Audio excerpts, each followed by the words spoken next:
Across centuries, an empire without borders has refined a system to bind every person into a silent contract, one you never knowingly agreed to. This is the story of how the marriage between banking cartels and legal guilds replaced the people's common law with a jurisdiction called equity, and why that matters for every right you think you have.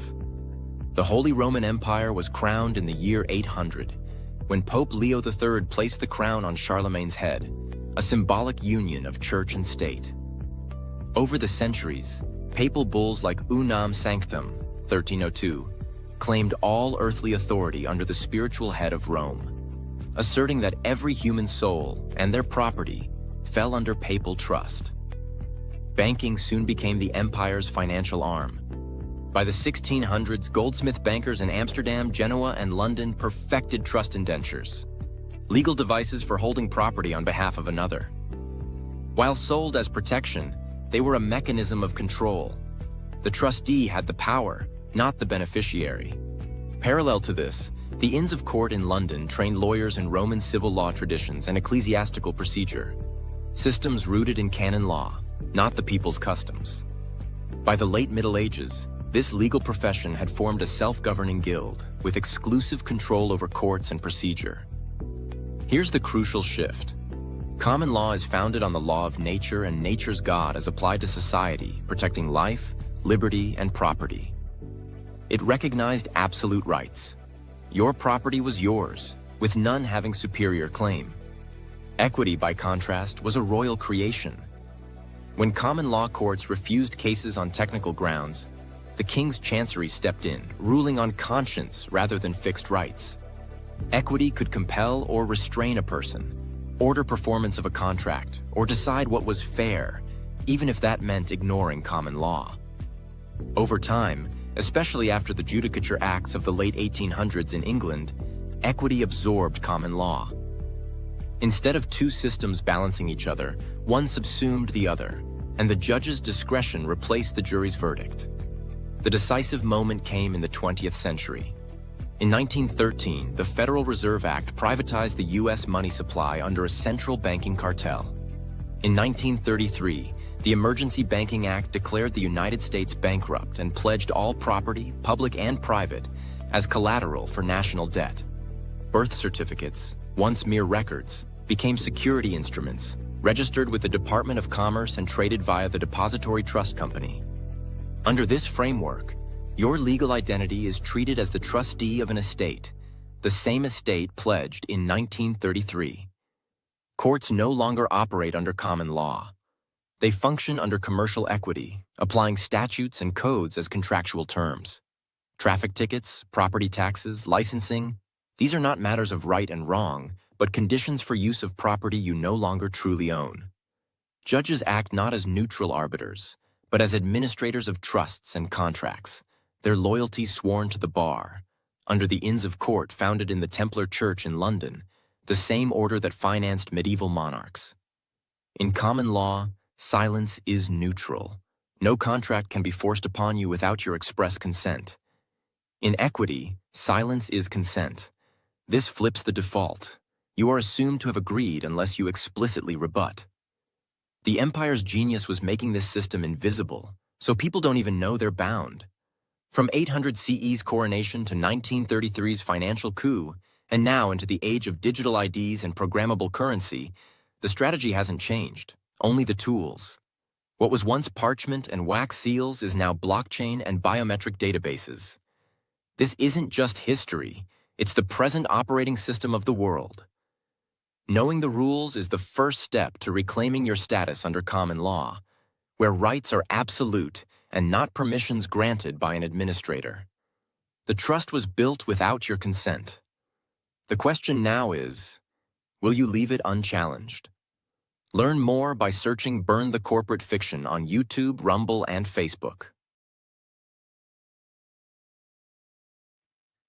Welcome, ladies and gentlemen, to Burn the Corporate Fiction. Tonight we are going to be discussing, well, exactly what that video was talking about, how the Bar Association has trapped us into equity. Somewhat beating a dead horse for some, maybe, but you can never hear it enough. We're also going to go through some videos, some right to travel videos, success, actually, but we're going to point out what could have been done better. We're also going to compliment the guy on what he did well. We're going to talk about the beef going on between Nick Fuentes, Tucker Carlson, and Candace Owens, and that whole psychological operation that they've got going on there, as well as the advancements that the New World Order is just steadily making towards their digital prison. So let's see. Without further ado, we'll start with this court case, one of my favorites, actually. And of course, it's from just after the Revolutionary War. I know that's tiny. You guys probably can't see that too well. Hopefully that's better there. So this guy is Cruden v. Neal. I believe it's 1796, right? And this guy was basically, tells you, after the establishment of the present form of government, he can be considered but in one of these two lights: as one who refused to become a member of the new government, continuing his allegiance to Great Britain, or as a citizen. So this guy was basically being charged as a traitor because he was a British loyalist during the Revolutionary War. Very few people actually know that the Revolutionary War, all through the early 1800s, was called the the American Civil War, and still in the late 1800s, it was called by many the first American Civil War, because everybody was British, so there was no United States until after the war. Well, anyways, that's the point of this case here.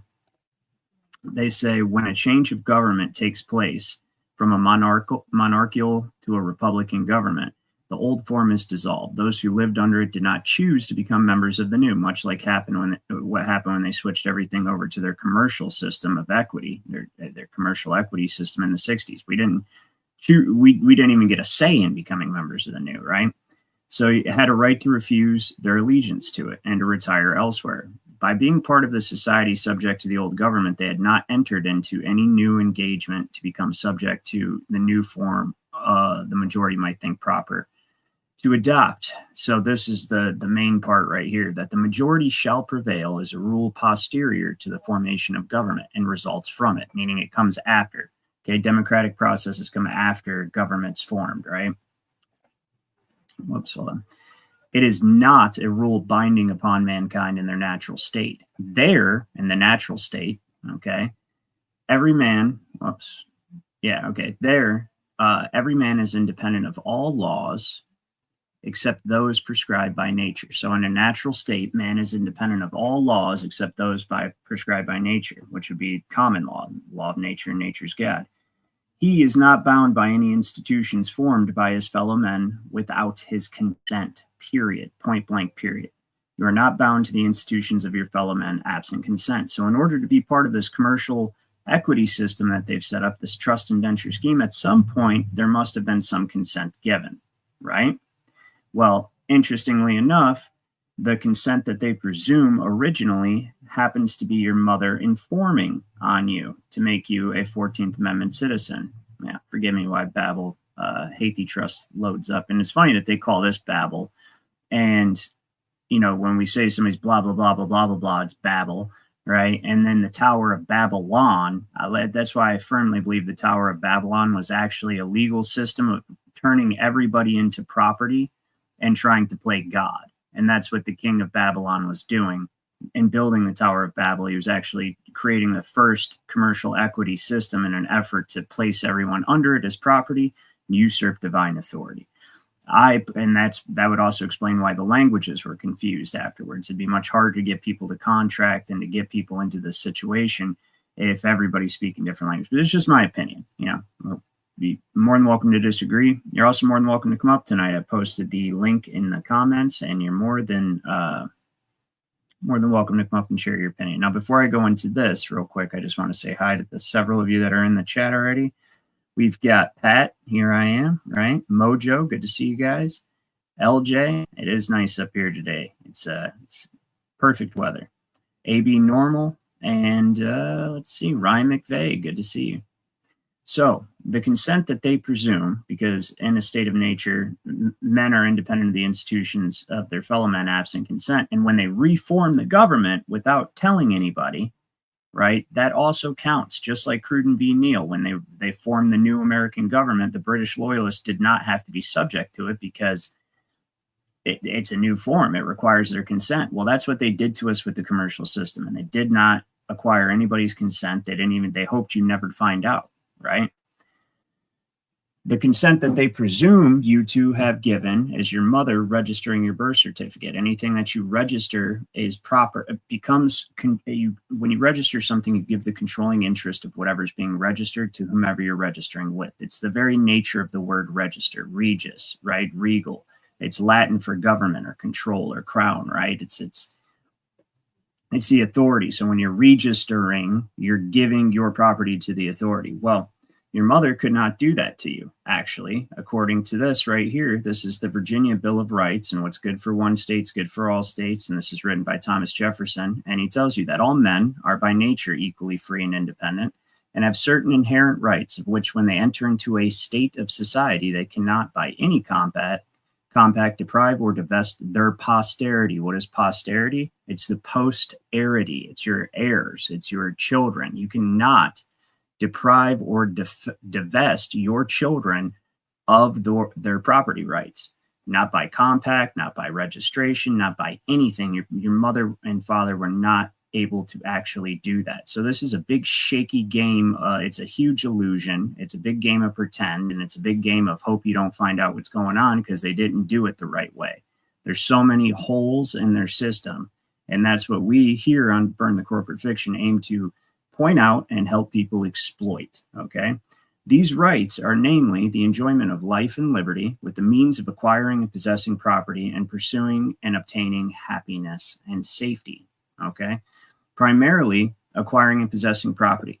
All rights are derived from property, period. Period. That's why law and finance are intimately intertwined. In fact, it is the money, or not money, there is no money in the country, the currency that you use, the promissory notes, the negotiable instruments that you use as currency that have indentured you. Your sweat equity and all of your future yet to be acquired property and your children are the collateral that give the Federal Reserve note value. Okay, it's the ability to generate revenue from you, right? For investors. That's what makes it valuable in the market to the money people, to the wealthy. And so I hate when people say worthless paper to the Federal Reserve notes, because I wish that were true, but it is not true. Okay. They do represent debt, so they have no inherent value, right? But the value that it has is the ability to control you, the ability to control every 14th Amendment citizen, okay? Because we go through it all the time, but we'll go through it, of course, one more time. 1933, they mortgaged your estate. The money will be worth 100 cents on the dollar because it is backed by the credit of the nation. It will represent a mortgage on all the homes and other property of all the people in the nation. They essentially they killed you. At law, you're civilly dead. That's why the judge wears a black robe, and that's why he summons you, because trustees are legal fictions, and you are a trustee of your own estate. You're a chattel property of your own estate. Law cannot deal with fiction. Law cannot deal with pretend, fantasy, or made-up rules that are a result of a contract. That's why all trust relationships have to be adjudicated in equity. There, the judge gets to be God, because the trust itself is a creature, it's a fiction, it's a creature of the mind, an artificial construct of the mind. It has no existence in fact. The law cannot even recognize it or engage and try to enforce any of its provisions. That has to be done in a court of equity, which is also basically a big court of pretend, where the judge gets to play God up on the bench. And the reason he gets to play God is because he's not dealing with actual living men and women. He's dealing with property. And so therefore, if it actually was property and not living men and women, where they play this big mental acrobatics game and pretend as if you are non-living property, inert matter without a will, right? If it was just actually property, then it could be up to his conscience, because he would not actually be violating any sacred principles. But that is not the case, okay? They have reduced you to property by making you an indentured servant. I actually found where it's codified in the United States Code. It's Title 15, United States Code, Section 77 BBB, which of course will have occult significance, right? Both the symbolism of what the bee is, the womb of Isis, etc., and then of course 77, right? It's almost like they're saying we've made another creation of our own. God rested on the seventh day. Well, here's our creation. But hey, maybe I'm reading too much into it. What I'm not reading too much into is what this actually is. It's the Trust Indenture Act. Yes, you can, Pat. If you'd like to make a short announcement, what would you like to say? Come on up if you'd like to do it up here. That's absolutely fine. So this is the Trust Indenture Act of 1939. Codified. This is after they mortgaged your estate, and then they created the trust, right, out of the property of your estate, which is the Social Security Trust. So it goes 33 is the mortgage, the Emergency Banking Relief Act, and the Securities Act, right, where they now declare that securities are going to be the new currency. I'll pick up on this right after Pat says what he wants to say. Hold on. What's going on, Pat? Oh, I'm good. See, can you hear me good? Yep, I can hear you. What's going on?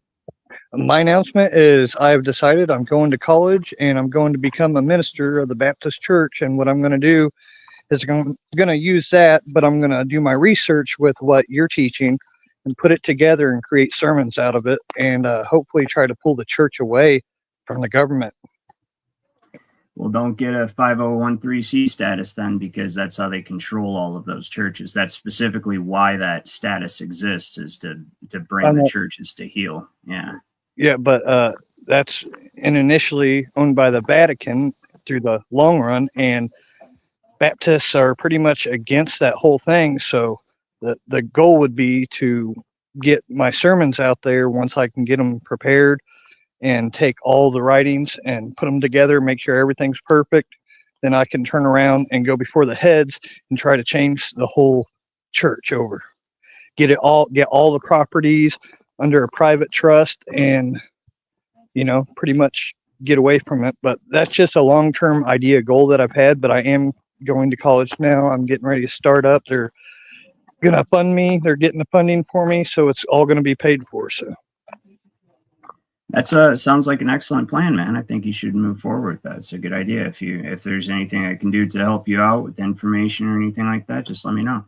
Yeah, I just want to make that announcement and let you know. I pay a lot of attention. You bring up a lot of stuff that I didn't even know, and I've known about a lot of this for a long time, but you've done even deeper research than I have, and you assimilate it, or put it out there. So I really appreciate it, and I try to take everything that you post and put it out there for other people, and talk to anybody about it, or watch your videos with people, try to explain it to them. And it's like a fire. It just spreads, and the more it spreads, the more people are waking up to the fraud that they've been perpetuated under through their whole lives.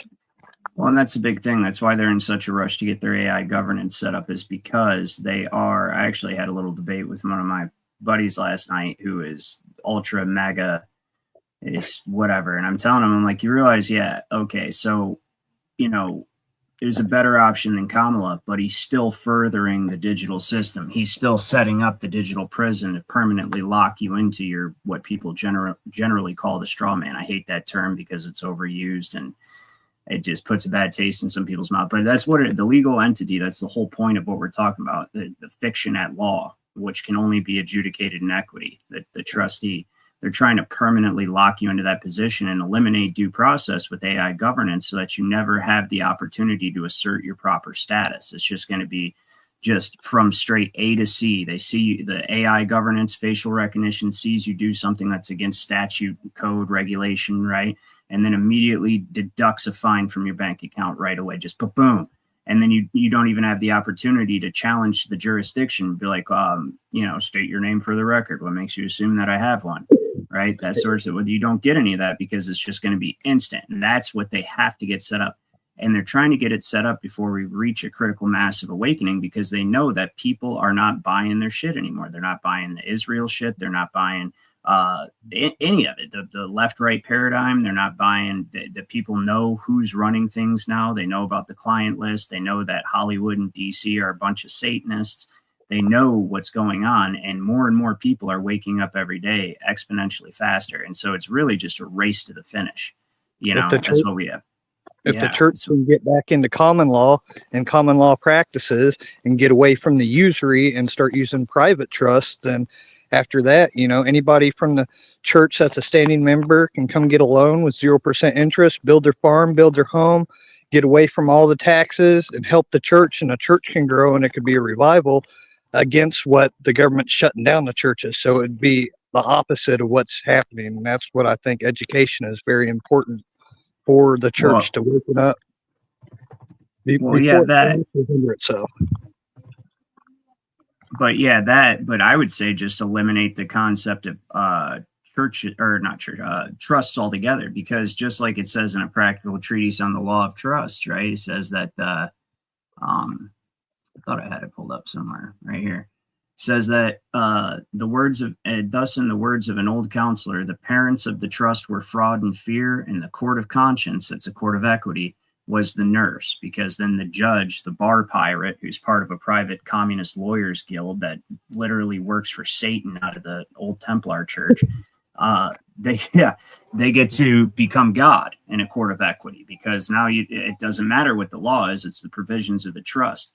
And the judge gets to determine what's equitable regarding the provisions of the trust. So it's literally turns the judge's conscience into law. And that's why the Bar Association, on behalf of the Holy Roman Empire, of course, had to create this massive worldwide trust indenture system. It's the realization of the papal bull Unum Sanctum. And I don't know if anybody's ever taken a look at that papal bull, but let me see if I can find it real quick.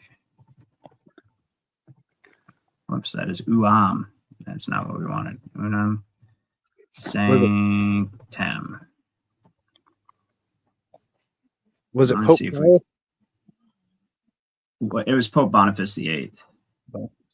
Yeah, look at it. So right here, it pretty much you can read through this if you want. I'll actually link it right now for everybody, just because. I'm not going to read this whole thing. It's just a bunch of pontificating garbage from a megalomaniac who thinks that he can represent God on earth. But blasphemy. Yeah, essentially what he says is that the church has both the temporal authority and the spiritual authority, right? And that, right here, what he's saying, he says, we're informed by the texts of the Gospels that in this church and in its power are two swords, namely the spiritual and the temporal. Right.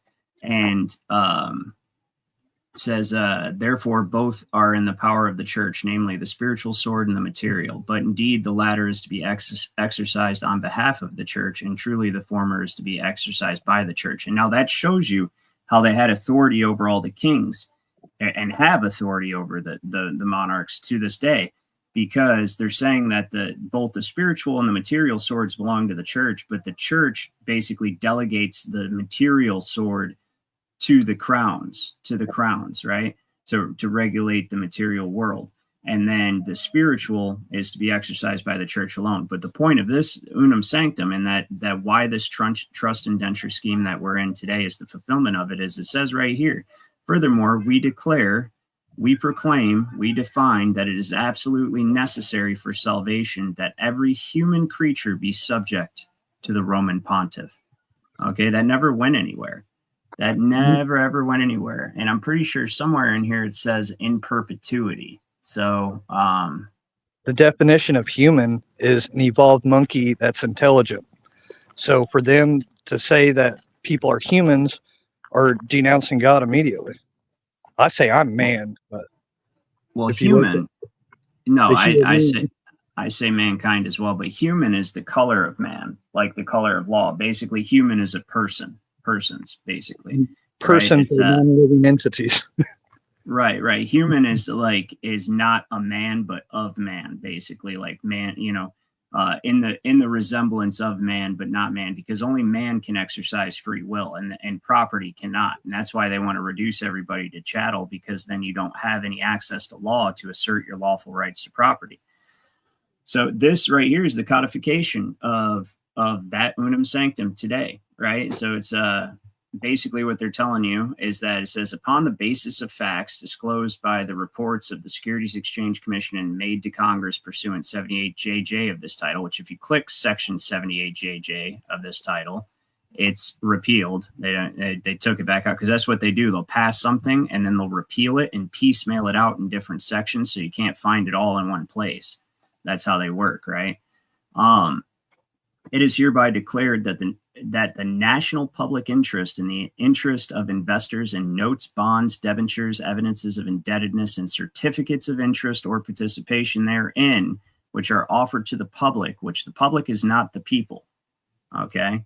The public is the institution, the institutional investors and all that stuff. So it's not we the people. We the people are supposed to be private. I'm going to show you guys a video shortly that explains that very well.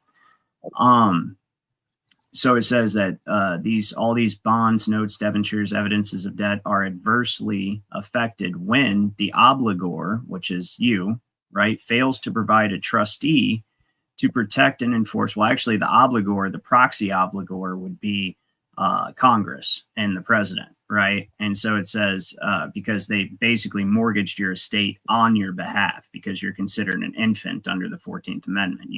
You are under the ward of the federal corporation, granted privileges and immunities and benefits and protection in exchange for being a ward and coming under the administrative control of the United States corporation. So they could have their own pool of chattel to borrow against because they couldn't borrow against the people of the states. People of the states are foreign to the federal corporation. They have no jurisdictional authority over them as outlined by this right here. This is the only place they have jurisdictional authority and federal territories. These 10 square miles that they were caged into, where it shows you on the one side of the stone says jurisdiction of the United States when you're walking into DC. And on the other side, it says Maryland. So Congress could only collateralize whatever was in this 10 square miles and whatever was in their territories like Puerto Rico and Guam. Well, that wasn't good enough for them or the banking system because they needed to get control of everybody. So the 14th Amendment was a way to lay blanket federal jurisdiction over all the people within the states, usurp the sovereignty of the states, and bring all of these people under the U.S. corporation as capital stock to be able to borrow against, like basically like when you have stuff in a warehouse, right? To borrow against in order to create the securities system that placed everyone under a trust indenture. And that trust indenture is because man cannot make law. Man can only regulate commerce and property of incompetents and infants and wards and paupers. That's it. And so they had to bring you under that net and place you in the position of trustee of your own estate in order to be able to make rules and regulations that can actually affect you and control your behavior. And that is the realization of the papal bull, Unum Sanctum, right? To bring every human creature subject to the pontiff, okay? So it says, when an obligor fails to provide a trustee to protect and enforce the rights and represent the interest of such investors, right? Talking about essentially the ones who lent against the mortgage and the ones who invest in the securities generated by these banks pretending to be courts. Because here's what happens. You get pulled over. Okay. They create a state of emergency for a victimless offense that's just takes on the color of law if you are a trustee. They pull you over and they need an account number. They need either the license plate, your driver's license. They need something that's attached to the Social Security Trust so that they can create their own negotiable instrument, their own commercial paper, whether that be a traffic ticket, whether it be a bond, whether it be any sort of evidence of indebtedness. Okay. And then they turn around and they take these bonds, they take these tickets, they take these coupons representing court fines, and they sell them to institutional investors at a discount. And the institutional investors buy these like bundled up, these municipal negotiable instruments. They buy them up in a big package, and then when you fulfill the obligation, whether it be pay a ticket, pay fines, whatever the case may be, then they keep that money and they make a huge profit because the court doesn't care that they'll sell it cheap to the investor because they printed it out of thin air. It's just nothing. It's just like the Federal Reserve. They just printed it out of thin air using you as security. They didn't cost them anything to make that, maybe some paper and a little bit of time. And so they don't care if they sell it cheap. And then the institutional investor makes out because they get to buy these super cheap securities from the courts. And then when you perform the obligation, they make out like fat cats. So this is the Trust Indenture Act to set this up and set police in the position of compliance enforcement officers. So when you call these municipality, like call the courthouse of your local municipality, and a lot of times they'll list their bond rating, like Novi, Michigan. When you call them, they say Novi has a AAA bond rating. Well, what that tells the institutional investors is that Novi is great at enforcing compliance to the obligations created by the court. So if you purchase securities from Novi from the court, then you're guaranteed to get your money because they have a AAA bond rate, or get your investment back rather, right? And your return, ROI, because they have a AAA bond rating. And let me tell you something, I personally know that Novi, Michigan will travel all the way to the other side of the state to pick you up on a misdemeanor bench warrant for an unpaid traffic ticket. Dude, they do not give a shit. They will travel as far as they can legally to get you and put you in a cage in order to make you perform that obligation. And that's why they have the AAA bond rating. So you have to stop looking at police as like any kind of protective measure for the people. No, they're compliance enforcement officers. They're enforcing your compliance to the trust indenture, making sure you register your car to convey it to the state in order to be placed in trust as collateral for the public debt. They make sure that you get a license, right, and pay for permission. Make sure that you're firmly rooted and established in that commercial status. Okay. So if we continue to read this, it tells you that they need to make sure that they can enforce compliance to represent the interest of these institutional investors. And if you're just tuning in, this is the Trust Indenture Act as codified in 15 U.S. Code Section 77 B, right? And they're saying, oh, this is the necessity for regulation, you know, all the regulatory policies, motor vehicle code and all that stuff, right? And so, and for the enforcement of it. And so anyways, it says that in order to represent the interests of such investors, notwithstanding the fact that A, individual action by such investors for the purposes of protecting and enforcing their rights is rendered impracticable by reason of the disproportionate expense of taking such action. Because if they're investing in these municipal securities and they're just simple traffic tickets and stuff like that, say it's a $200 traffic ticket, right? But they're buying big bundles of them.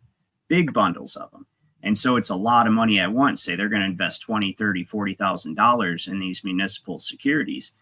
But to go through and personally enforce each one and make sure that you comply, for the investor to do that's impracticable because they're scattered about. They might not even be in the same state. And two, because the enforcement measure is going to cost more than they were even going to make on your security in the first place. So, anyways, and then here it says in B, concerted action by such investors in their common interest through representatives of their own selection is impeded by reason of wide dispersion of such investors through many states, and by reason of the fact that information as to the names and addresses of such investors is generally not available to such investors, right? And here they're playing a little word magic, right? Like these people don't know each other necessarily. It's all like a blind investment type of situation. So when the trustee does not have adequate rights and powers or adequate duties and responsibilities in connection with matters relating to the protection and enforcement of the rights of such investors. And so basically you get the idea. If you guys want to read this, I'll link it. But it's basically, and if you have any questions about it, I'll translate it. But they just try to be as vague and misleading as possible. But essentially, this is, okay, we'll read section 3, because this, when a trustee does not have the resources commensurate with its responsibilities or has any relationship to or connection with the obligor or any underwriter of any securities of the obligor or holds beneficially or otherwise any interest in the obligor, any such underwriter which relationship, connection, or interest involves a material conflict with the interests of such investors, right? And so I often, let's see what they say with the underwriter. Means any person who has purchased from an issuer with a view to or offers or sells to an issuer in connection with the distribution of any security.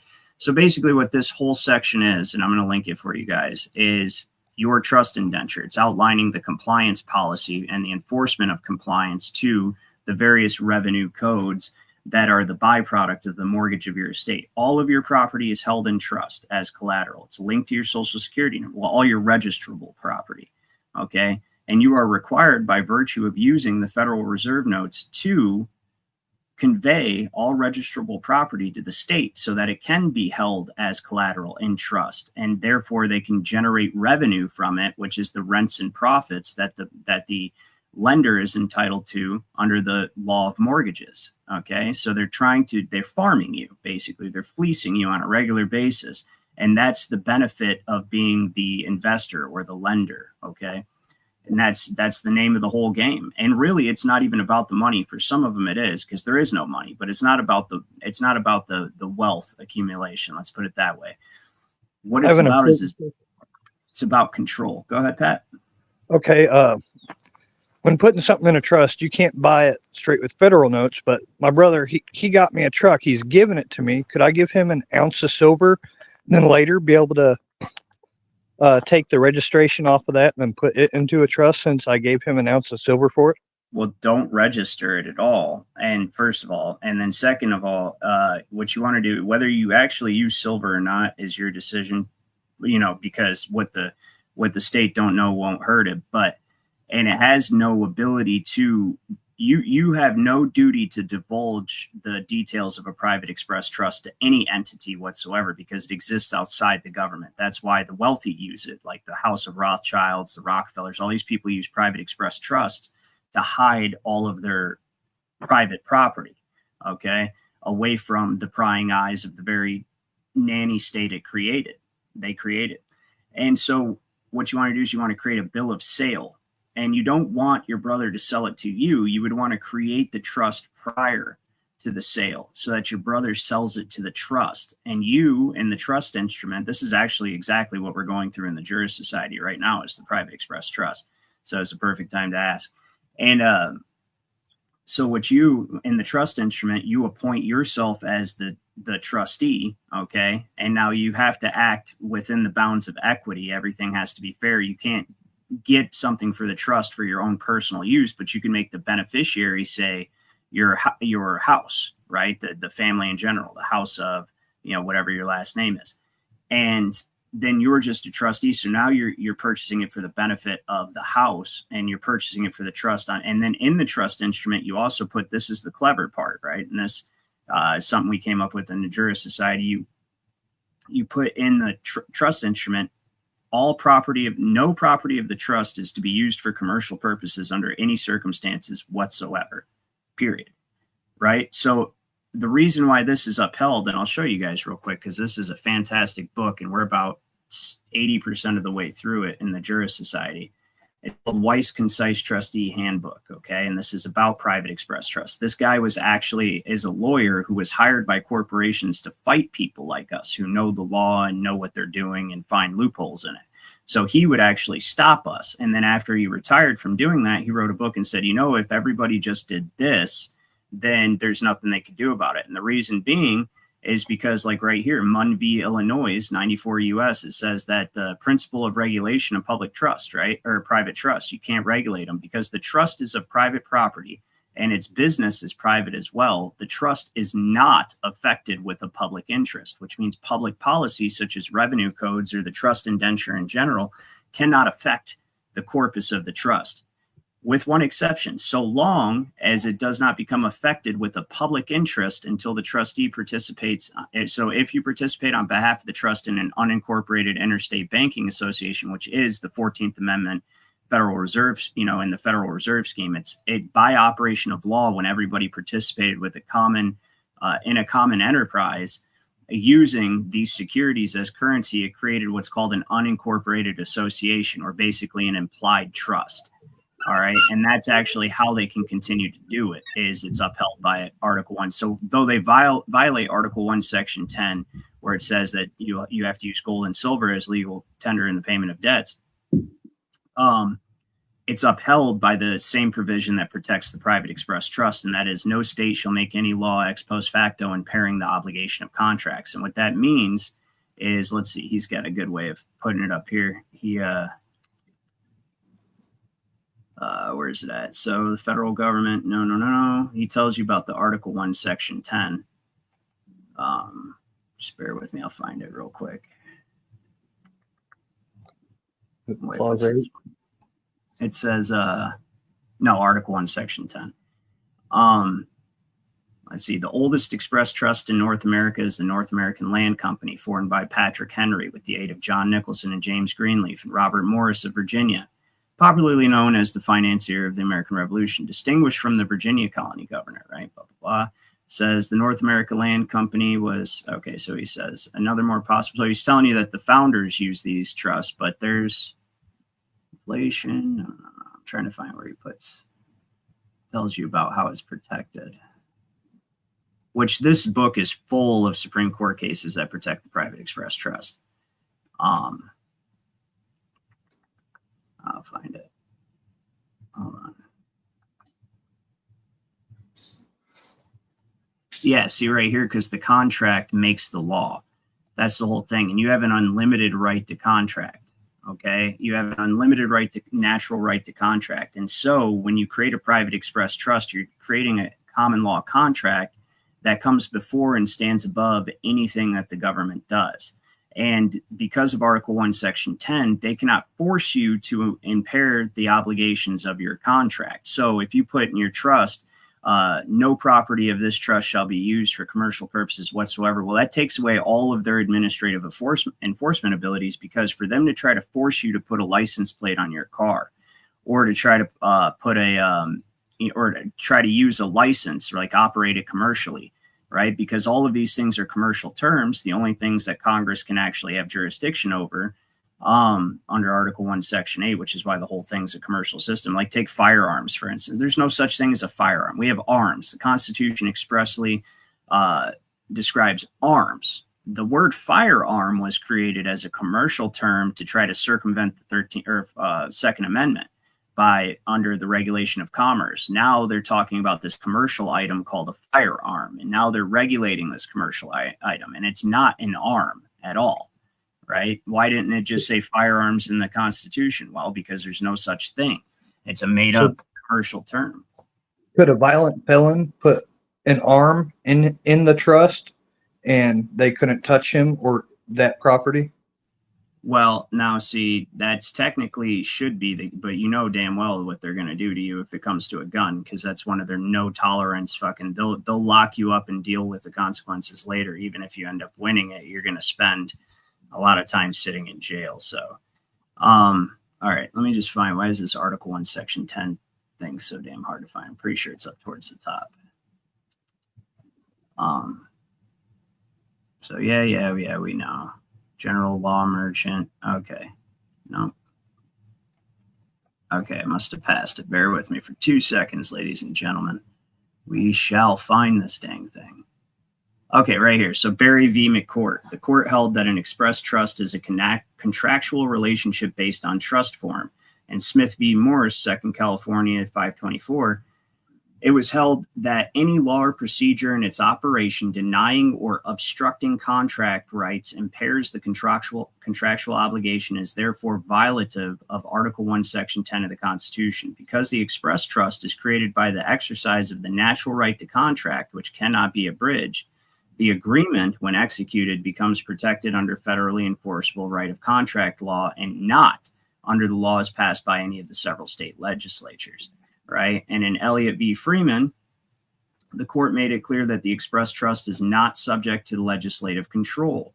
Right. So you don't have to register the trust. You don't have to get government permission to have the trust at all. You just draw up the trust. Right. It's a private contract.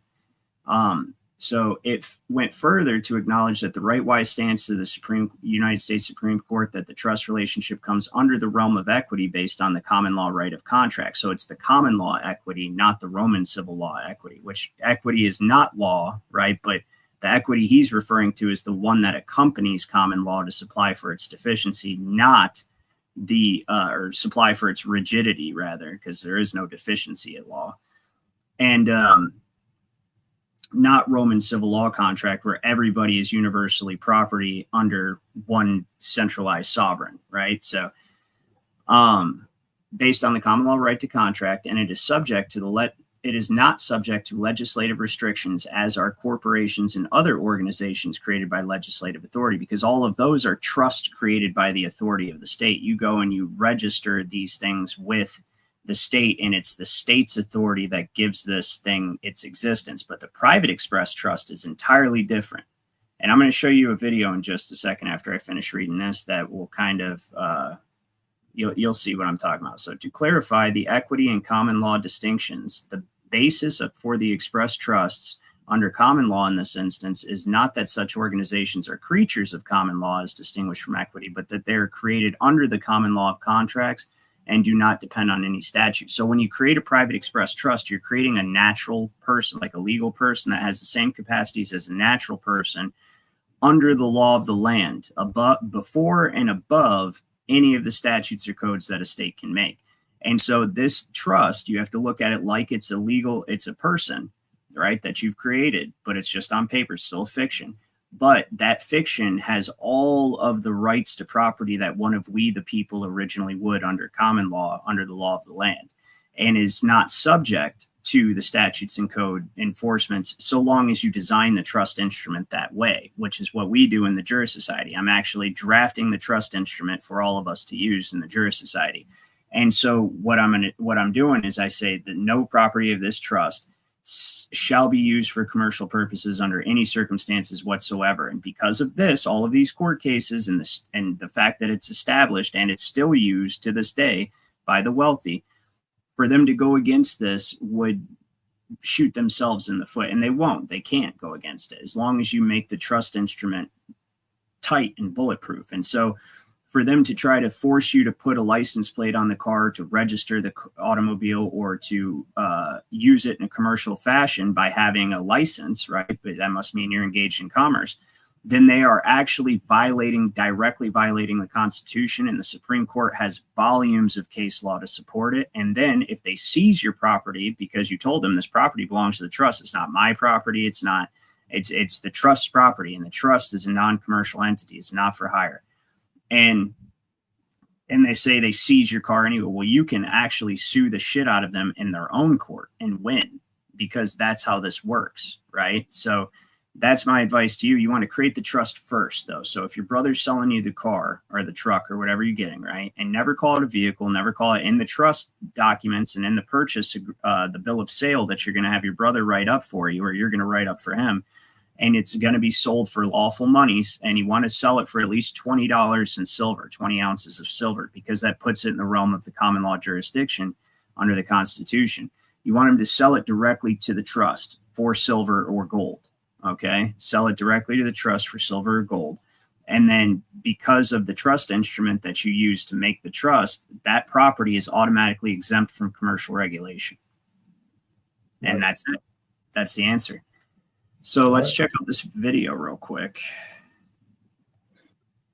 You guys will like this. This is he handled it very well. There's a couple things I would have done differently personally, but and you guys can give me your opinion as well. Let me make sure I pull up the right one. Is it? Yes, it's this one. Okay. I'm jumping through Ryan and Deep, but I'll be listening. I'll be in the chat. All right, sounds good, Pat. Thanks for coming up, man. All right, no problem. Thank you. Yep, later. All right, let me put this away there. All right, we're gonna have to start it over real quick. Make sure it's not. Nice to meet you, sir. Don't worry, this is being recorded on No, it's fine. It's for me. Do you have a driver's license? No, I'm traveling under my land rights. Okay. Is this your car by chance? It's under a trust. It's under a trust? Okay. So do you have a vehicle, driver's license to operate? None of that. I'm traveling under my land rights. See, that's under a trust. Exactly. This isn't even my automobile. It's the trust automobile, and the trust is a non-commercial entity. I see we got Sergeant Frog Dog. Good to see you, man. We got Deb is with us. Good to see you. Glad you showed up. Toshiro, good to see you. Sarah, as always, good to see you. I assume it's Sarah. And yeah, Mr. Tahiti says he's excited when he sees that we're talking about these pirates because he despises them as much as the rest of us. Right. Okay. That's it. So the sticker on your car shows that it's registered, but it's expired by like 2 years or something. Because I'm traveling under my land rights. It's under the trust. It's not under me. So a vehicle still has to be registered to operate on the roads in the state of Arizona. Listen to the language he's using. The vehicle still has to be registered to operate. The vehicle is a commercial term, right? Operate is a commercial term, and so is driver, right? So motor vehicle under the United States Code is defined as any contrivance or carriage that's self-propelled or drawn by a horse, or et cetera, and used for commercial purposes. Doesn't say or used. I'll pull it up in a little bit. It says and used for commercial purposes, which means, because of the statutory construction of that definition, that a motor vehicle must be engaged in commerce to be a motor vehicle, period. And that brings us to operator or driver. These are one who is employed to conduct a coach or carriage or other form of conveyance, whether mechanically or whether drawn or mechanically, et cetera, all that. But it's one employed. So all of these are commercial terms he's using. Okay, well, you have to have a license and you have to have registration to operate on the roads, right? The vehicle has to have a registration to operate. That's all commercial. I could travel through Arizona. Correct, but a vehicle operating on our roads has to have registration. Right there, I would say, I'm not operating. I'm not driving, and this isn't a vehicle. So I don't know what you're talking about here. This is an automobile. It's in a private express trust, and it's not to be used for commercial purposes under any circumstances whatsoever. And if he wants to continue to violate your rights and he injures you or seizes your property, you 100% have a lawsuit on your hands. I'm not a part of y'all jurisdiction. That's what I'm Yes, saying. you are, sir. You're in the city of Phoenix right now. You're very much part of my jurisdiction. I'm not a part of it. I'm Yes. traveling through the jurisdiction, but my land rights say I could travel everywhere freely. I could travel. Correct. That is one of your. So Sergeant Frog Dog says, this is exactly how my trust is set up. A lot of research. When bought, put silver on the bill of sale, which is what I just told Pat to do. Then a rather short process to lawfully recreate the manufacturer's certificate of origin. That is absolutely right. Sergeant Frog Dog knows his stuff. Rights as a citizen. I could travel. I'm not driving. You are. This I'm is in a my- motor vehicle. No, You're no, in no, no, control no. of it. I'm You're driving. traveling in my land vessel. I'm not. Motor vehicle What? operating on the streets of city of Phoenix. That was not good terminology to use, but that's land vessel. No, what? That doesn't even make sense, but let's continue. In your state opinion, of Arizona. I get it. In your opinion, I know the law. I do too, sir. I know all of that, and Okay. I'm not a part of it. I remove myself from all jurisdiction of America. You removed yourself. From any jurisdiction of America, yes, it is governed. It went to the Treasury, the U.S. Treasury, every. Now, obviously, this could be presented much, much better, and that's what I teach people how to do. But I'm not knocking him, okay, because he's doing his thing. He's standing on his rights. It is- Okay, so but- this is registered under a trust, but it's your trust, It's a right? trust. Okay, so why'd you register this car if you No, don't- I didn't do anything. That's what I'm telling you. Okay. Yeah, that cop So can't what's your name, understand. brother? Just so I can talk to you like a person. I'm traveling over my land rights, man. See, he needs that account number. I just need an account number so I can create this commercial paper. That's his only goal at the end of the day, is to generate revenue for the banks and the bar associations. That is it. That is his whole. He's not there to protect and serve a damn thing, except for the banks and the bar associations. He needs that account number. He's going to do everything he can to get an account number to create an attachment.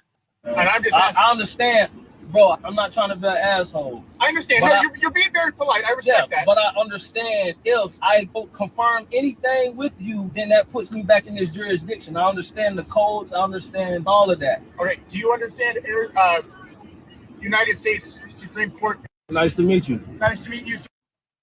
All right, so Toshiro, sorry, I added an extra syllable there.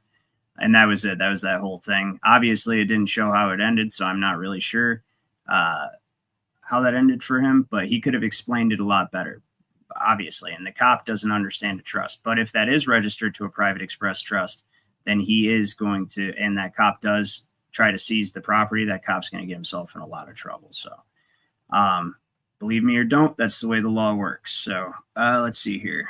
It says, what if I work a W-2 job and make decent money? Would you still leave because they take taxes out? Well, yeah. So what you're doing is you're engaged in the common enterprise of a commercial undertaking, quite literally an undertaking, because the Federal Reserve scheme. And so using your social security number places your to be quote unquote employed, part of a ploy, places your labor in trust as collateral. That's part of the income tax. But they've also designed society where you can't really make a living without doing that. And that's why the private express trust is such a great option for people protecting their property. You could work your corporate tax plantation job, but everything that you acquire by doing that, you place it in a private express trust. You sell it to the trust for gold or silver, create a bill of sale, and make sure the trust is non-commercial. So you say no property of this trust will be used for commercial purposes whatsoever. And then anything you put in that trust is exempt from their administrative regulation. That's what I would do if I was you.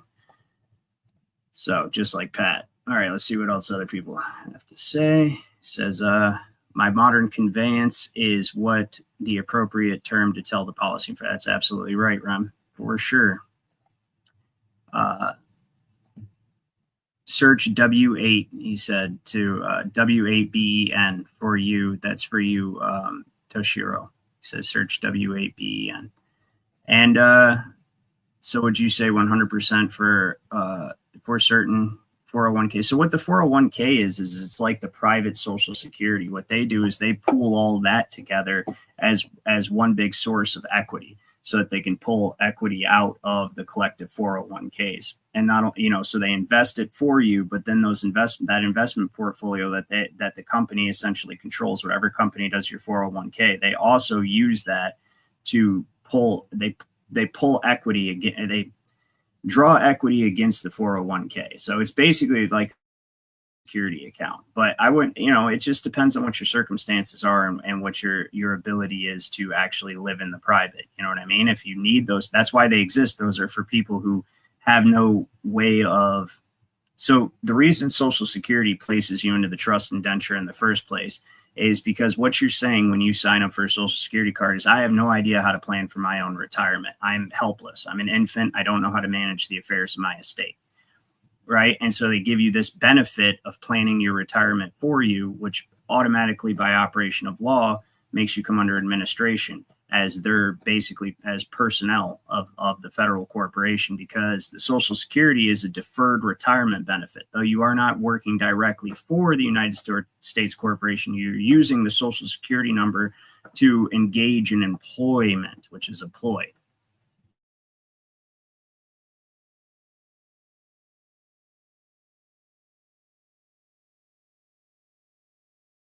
As you're using that number to states as like a contractor and of sorts, that's why you're placed under commercial jurisdiction no matter what you do. So let's see here. Let's pop over to this real quick. Well, first I'll show you guys motor vehicle because I told you I would. And then we're going to watch another video here shortly.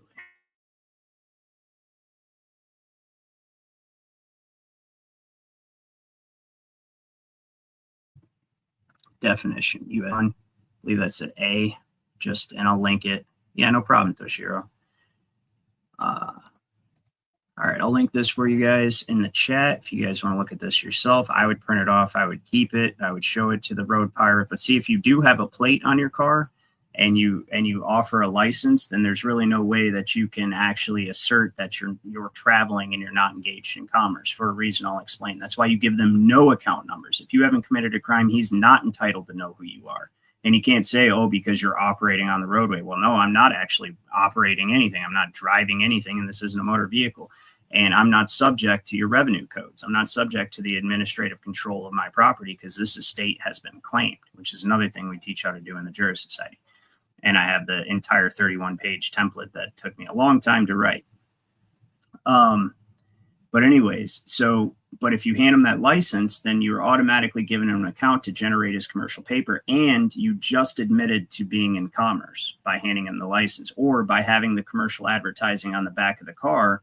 That automatically places you in the United States territorial jurisdiction, and you are considered to be engaged in commerce, because that's the sole purpose of your residency in your state. Resident is a foreigner. We're going to go over that in a second.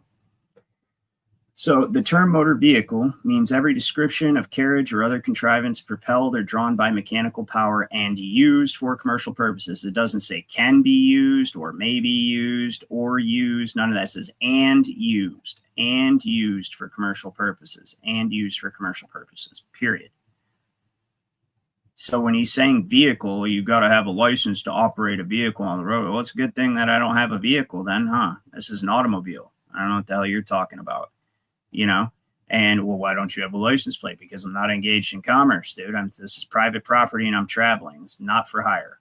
And it belongs to a trust, the Private Express Trust, that is a non-commercial trust. It specifically cannot have any of its property used for commerce. So, all right, there's that. And then now we're going to do this. We're going to go UCC. This is an important thing to understand. Just by virtue of being a 14th Amendment citizen, which your license establishes that you are one, right? Because only 14th Amendment infant debtors have to get permission to engage in commerce, right? Because you're part of the Federal Reserve Scheme and all your property is held in trust as collateral for the public debt. Your property was mortgaged.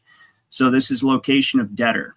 It's UCC 9-307. I'll link this right now in the comments for you. If you're watching this on any other platform other than YouTube, the comments are being linked into YouTube. Anyways, all right. You go down to subsection H. Once you open that up, which H-I-E-F-G H right here. Okay, location of the United States. Location of the United States. The United States is located in the District of Columbia. That's why your governors call you a resident, okay? Michigan residents, California residents, so on and so forth. So I'll show you, because there's a book. Let's see. Did I? Oh, you know what? I think I closed it, didn't I? Like a dummy. That's okay. I'll reopen. It's called Elementary Law. It's a very basic treaty on law in general. It's a very good book. But it breaks down elementary law. Okay, this will open up real quick.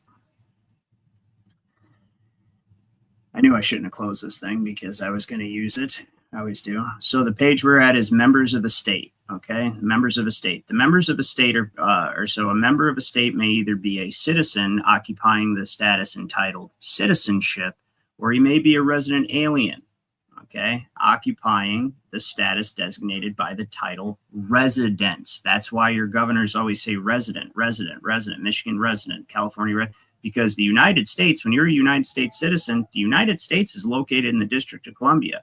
So if you're a United States citizen, that doesn't mean you're a citizen of one of the United States. It means you're under the federal corporation out of the District of Columbia. That's distinctly what that means. And for people who don't know that that's true, it even tells you in Black's Law Dictionary, which I have right here. Black's Law Dictionary, under 14th Amendment, it became part of the Organic Law July 28, 1868, and its importance entitles it to special mention. It creates, or at least recognizes for the first time, a citizenship of the United States as distinct from that of the states. They're two separate statuses, two separate standings. One is a creature of the government. The other one created the government. Okay, the state citizen comes before and stands above the government. We the people is not part of a trust. We created the trust. We're the grantor. Okay, we're the grantor of the trust. We vested a small portion of our sovereign authority to the state, and then it vested a small portion of that small portion to the federal corporation. The federal corporation then turned around and created its own creature called the 14th Amendment citizen, and then uses that as an agent and as collateral. Okay, period. And that creature is all the way at the bottom of the totem pole and has authority over nothing at all. Is essentially an indentured servant, okay, is under administration by operation of law because of what the 14th Amendment citizen is. Granted privileges and immunities in exchange for being administered and being held liable for the public debt. Look, because that's why, if it was just about granting privileges and immunities to the newly freed slaves because they didn't have any rights yet, they weren't independent. If that was the case, right, see these privileges and immunities, if that was the case, then why does it say the validity of the public debt authorized by law shall not be questioned? Well, it says that because the whole purpose of this amendment is to create capital stock to borrow against for the federal corporation in preparation of instituting the third and final central bank known as the Federal Reserve, and then creating this trust indenture scheme, which only a 14th Amendment citizen can be part of because Congress could not settle the estates of the people. Congress has no jurisdiction over we the people. Congress is a helpless little infant locked in the District of Columbia if it were not for the 14th Amendment. You take this amendment away and their entire system collapses, which we lawfully could take this amendment away because it was never lawfully ratified in the first place. Just to further reemphasize how Congress doesn't have a jurisdiction over the people of the states. This is from 1922. It's called Long v. Rasmussen. I'll show you up at the top here. Okay, 1922 from the District Court in Montana. And it's against a lady named Edna Long. She took personally a collector of revenue, an IRS agent, to court because she was one of we the people of the states. All right. And he tried to distrain her property for a tax debt that didn't apply to her because she's not a federal infant. She's not under administration. Congress has no ability to mortgage her estate for the public debt as they did. And this is just before the bankruptcy. So this is before the Social Security Act. And not everybody was under the 14th Amendment in the 20s. Okay. After 35, that's when everything, like everyone started to come under it because it was the Great Depression. They needed the welfare benefits offered by the syphilitic cripple known as FDR, the communist, right? Franklin Delano Roosevelt, piece of shit. He essentially established communism in the United States and he created the welfare nanny state, right? Or he rather expanded the nanny state because the 14th Amendment created the nanny state, parens patria, government as parent. But FDR vastly expanded it under the Emergency Banking Relief Act. And it's also the authority, it's where they get the authority to force you to have a license because everything is commercial, like driving and all that. In order for anybody to engage in commerce with foreign currency, they have to have a license from an agent of the president. And that's under the Trading with the Enemy Act as amended by the Emergency Banking Relief Act, Section 5B. Of the Trading with the Enemy. And it was expanded to include everybody within the territorial jurisdiction of the United States. Well, we, the people, are not in the territorial jurisdiction of the United States. I can prove that real quick before I get to the Long v. Rasmussen. We go over here to MCL. I'm pretty sure I have it. Yeah. This is Michigan compiled law 257.51a. It's resident defined, as we were just discussing. Resident means every person who resides in this state. Remember that means that you're a foreigner, residents, right? So every person that resides within this state and establishes that he or she is legally present in the United States. And that's how you end up under the Trading with the Enemy Act provision, because when you establish via contract, right, whether it be your driver's license or the Social Security contract or wherever or just even using zip codes, right, zone improvement program, all these federal overlays, when you establish that you're legally present in the United States, now you're subject to all of the commercial regulations of your property because you're presumed to have your property held in trust as collateral for the public debt, blah, blah, blah, but also because you're engaging in commerce with foreign currency, with foreign bills of credit, which places you under the provision of the Emergency Banking Relief Act. Do I actually have that pulled up? I thought I might have had it pulled up, but oh, look at that. I think I do. Yep, I do. The Emergency Banking Relief Act. Look at that's why I leave so many tabs open on my thing, so I can just bounce from one thing to another. But it says that subdivision B of Section 5 of the Act of October 6, 1917, which, just so you know, is the Trading with the Enemy Act. Here it is right here, October 6, 1917, right? Trading with the Enemy Act. So they don't want to call it what it is because they don't want to bring too much attention to the fact that they're declaring you an enemy of the state. But it says during time of war, during any other period of national emergency, like this Emergency Banking Relief Act, declared by the president, which is why the president always has to declare emergency. Fucking Trump just declared another state of emergency over Brazil. Then he just now declared a state of emergency, a crime emergency, so he can deploy the fucking army deploy the army on our soil, which is insane that all these people, all these conservatives who are supposedly like all about, you know, the actual rule of law and bringing things back to the way that they're supposed to be, are perfectly okay with them deploying the military on our fucking soil. Are you kidding me?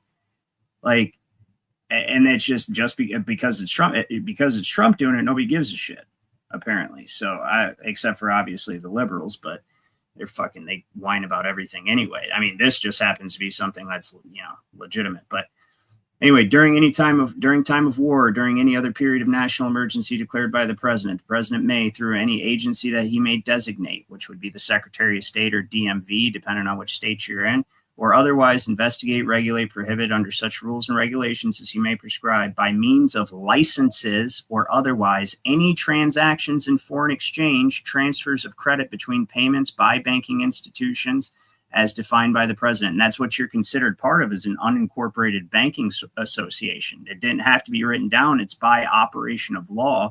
It is an implied trust, right? And so when you establish that you're under territorial jurisdiction, right, that you're a resident and that you're a 14th Amendment citizen, then you're automatically part of this unincorporated banking association and subject to licensing regulations by the Secretary of State or DMV. So this is where they get that authority. Okay, this is where they get that authority. Let's bounce back to Long v. Rasmussen real quick. The revenue laws are a code or system and regulation and of tax assessment and collection, which is also what the motor vehicle code is. They relate to taxpayers, not to non-taxpayers. Notice how the bar pirate is very careful not to say they relate to U.S. federal citizens, 14th Amendment citizens, not to the people of the states. No, they'll never put that, but he had to rule this way because at this point in time, this is what was correct, right? And she was not a 14th Amendment citizen. It says the latter are without their scope. No procedures prescribed for non-taxpayers, and no attempt is made to annul any of their rights and remedies in the due course of law. Now, this is the most important part right here, okay? With them, Congress does not assume to deal, and they are neither of the subject nor of the object of the revenue laws. Why does Congress not deal with them? Because Congress actually can only deal with this right here, okay, and any federal territories. But there's one little provision in the Constitution. Of course, it was put there on purpose. I believe it's Article 4, Section 2 of the Constitution. Section 2. Is it section? It could be 3, but I think it's 2. No, we don't want annotate. I hate the annotate. It's like gives you their summary instead of just letting you read the freaking Constitution. Like, let me just read the Constitution, dude.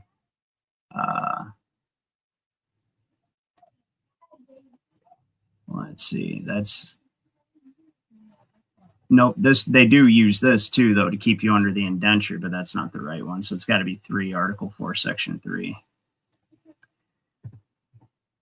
See, wish I had this pulled up. That would have been a little bit more fluid, but all right. It's what? Article 4, Section 3. Can I get to there? Okay. It's like, geez, dude. So right here, this is where they get you. So this in itself is kind of a double-edged sword, because right here it says new states may be admitted by Congress in this union, but no new state shall be formed or erected within the jurisdiction of any other state. Well, they don't do that. They overlay their territorial jurisdiction in a way that you have to contract into it. But once you do, this is why Congress can reach outside of this little cage that we put up for them. Congress can reach outside because it says that Congress shall have power to dispose of and make all needful rules and regulations respecting the territory or other property belonging to the United States. And the 14th Amendment citizen is property belonging to the United States. So that's how they're able to stretch out into the states with the 14th Amendment and control the citizens within the state, because they're 14th Amendment citizens and they're actually chattel property of Congress. Okay, if you don't believe me about them being chattel property, look at this Democratic National Convention or Democratic National Committee case that they filed against the Russian Federation and Donald Trump and Roger Stone and all these other guys. Well, that's not the point I'm bringing this. The reason I'm bringing this up is one of the charges that they accuse these people of is trespass to chattels, because the voter, they said that they rigged the election and gave undue influence to the voters, to their voters. Well, that's because they view their voters as chattels, chattel property. And that's why Congress can make rules and regulations respecting the property belonging to the United States within the states. That's you, the 14th Amendment citizen, locked in a trust indenture, right? Fully subject to the arbitrary legislation of a bunch of ancient vampiric PDF files in Washington, right? So let's see here. Joseph Osborne says, more painful intellectual brain storage. Pray everyone as well and get some healing rest tonight. Yeah, I'm sorry if I know this stuff can be depressing, guys, but you have to know it so that we can beat it. We have to know, we have to be able to combat these fucking pirates. So a citizen is a permanent member of the state, right? So look, so the status of citizenship right here is distinguished by its personal and by its permanent and personal nature. Okay. A resident alien, on the other hand, is a person residing within a state other than the state of which he is a citizen, like the 14th Amendment citizen, right? Because where is the United States located? The United States is located in the District of Columbia. So when you're a U.S. citizen, that's where you're from. And you're sojourning into the states, and the sole purpose of your residency in the states is to engage in a commercial enterprise on behalf of the bankrupt debtor corporation that sent you, right? And don't get me wrong, the states are just as much a part of this as the feds, because that was the whole point. These wealthy families within the states wanted to take all the sovereignty for themselves and turn you into chattel property. So they actually laid the groundwork for this to happen in the decades leading up to the Civil War and just after the Civil War. When the 14th Amendment was ratified, Michigan, for instance, started mandating birth registration, and in the 1860s started mandating birth registration and also allowed people to register to vote for the president, which automatically funneled them right into the 14th Amendment citizenship. It's pretty crazy. So Joseph Osborne says, needed. Thank the Most High, you're still at it. Glad you got so many good folks hanging around trying like me to absorb it. Yes, and I'm very grateful for all of you, because it's hard to get people interested in knowing this, and I feel like there's nothing else that could be more worth knowing than this. This is how they're enslaving you, and this is how they're going to lock you into their beast system, is through the law. And everything else that they've done, right? The heliocentric falsity, the evolution falsity, and all of these other things have been in an effort to distance you from the creator and the laws of the creator, so that you actually believe these arbitrary rules and regulations under the administration of property are actually law, because you have no relationship with the source. You have no idea what law actually is, and that we're all equal. You are just as equal before the law as that PDF file in a suit and tie haunting the halls of Congress for 80 fucking years. You're just as much, you are on the same level playing field before the creator and before the law of the creator. He has no greater or superior authority to regulate your life or your property unless you give it to him by being indentured to them under the 14th Amendment. But as one of we the people, just like it said when we started this, and I know we didn't have nearly as many when you before you guys showed up, but I'll show you real quick. When we started this this stream, I pulled up, there it is, Cruden v. Neal, right? Says that that the majority shall prevail as a rule posterior to the formation of government results from it. It is not a rule binding upon mankind in their natural state. There, every man is independent of all laws except those prescribed by nature. He is not bound by the institutions of formed by his fellow men without his consent, period. Chisholm v. Georgia tells you that at the revolution, the sovereignty devolved on the people, and they are truly the sovereigns of the country, but they are sovereigns without subjects, and have none to govern but themselves. The citizens of America are equal as fellow citizens and as joint tenets in the sovereignty. And then it tells you down here that, where is it at? It tells you that right here. It says, our governors are agents of the people and at most stand in the same relation to their sovereign in which the regents in Europe stand to their sovereign. So they are beneath us, just as the regents of Europe are beneath the crown. They are beneath us, the government is. Their princes have personal powers, dignities, and preeminences. Our rulers have none but official, nor do they partake in the sovereignty otherwise or in any other capacity than as private citizens. And that's what statutes and codes are actually for them, for public officials, for anyone in the public. We, the people, are in the private. You're supposed to be able to have a lodial title to your land. And that way you are in the private. The public has no interest in it. You can give the public an easement in it, maybe to create a road or something on the edge of your property. But other than that, the public has no interest in your private property other than what you give it. And that is why the private express trust works. So somebody is only affected by public policy as far as they are affecting the public. That's it, period. You can stay in the private. Core Endurance says, keep up the good work. I absolutely will, man. Thank you. So this is an important point to understand. Let's pop back over here. So it tells you right here, the status. So a resident alien is a person residing within a state other than the state of which he is a citizen. The status of his membership residence is distinguished by its temporary and local nature. That's why you never hear a single state governor say Michigan citizens, right? Virginia citizens. You never hear that because there are no state citizens anymore because they've silently closed the door on that. So you have no access to law. The 14th Amendment, citizenship is a trust. Trust can only be adjudicated in equity. In equity, the judge is God. Let's take a look at that for a second, because that's the point of tonight's stream. We're going to pop over to Blackstone's commentaries. Okay, William Blackstone, one of the greatest jurists of recent history for sure, and one of the jurists that the founding fathers drew upon to create the original framework of government under the Articles of Confederation, which was a truly excellent government.